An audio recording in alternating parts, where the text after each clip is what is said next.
बहुजन्म समर्जितेन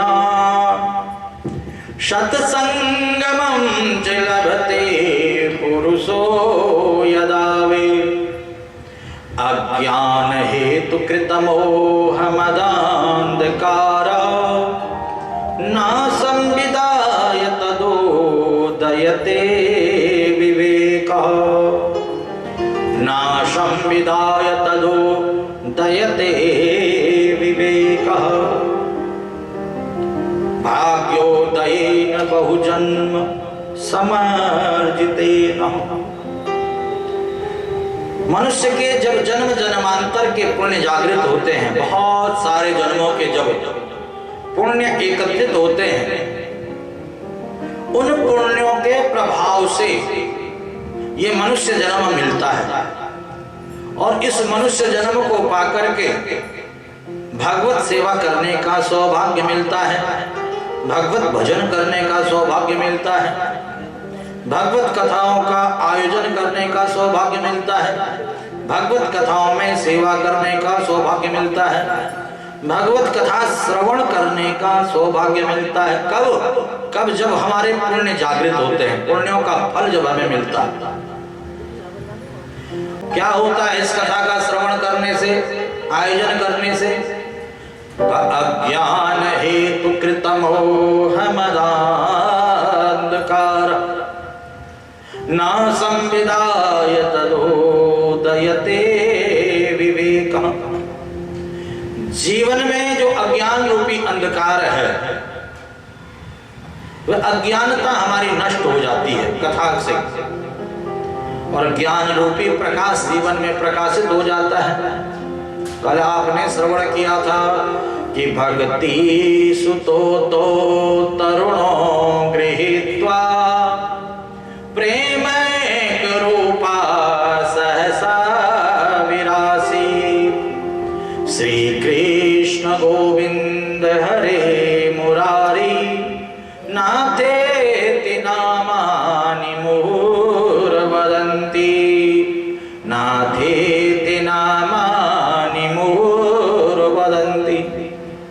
इस कथा का श्रवण करने से भक्ति सुतो तो तरुणो गृहीत्वा, भक्ति महारानी अपने दोनों बालकों के साथ तरुण होकर के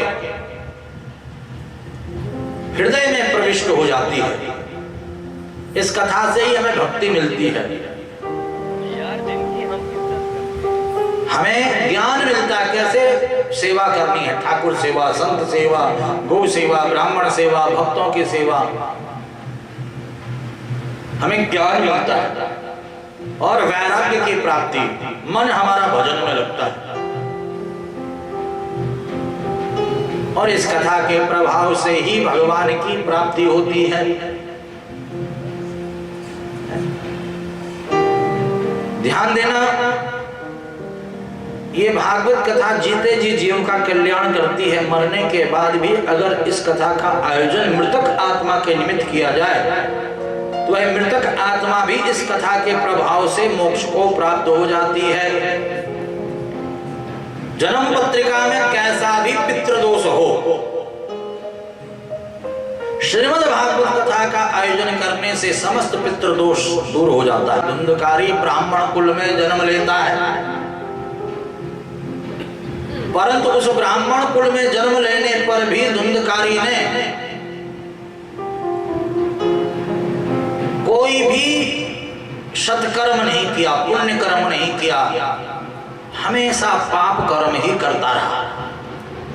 उस पाप के परिणाम स्वरूप मरने के बाद प्रेत योनि में पहुंच गया। और गोकर्ण जी को जब पता चला कि मेरा भाई धुंधकारी प्रेत योनि में चला गया है, तो गोकर्ण जी ने धुंधकारी की मुक्ति के लिए श्रीमद् भागवत कथा का आयोजन किया। और धुंधकारी जो प्रेत योनि में था, वे भगवान का ही स्वरूप प्राप्त करके भगवान के वैकुंठ को जाने लगा कि धन्या भागवती वार्ता प्रेत पीड़ा विनाशिनी। भैया धन्य है ये भागवत की कथा जो प्रेत योनि से भी मुक्ति दिला देती है। अहम भ्राता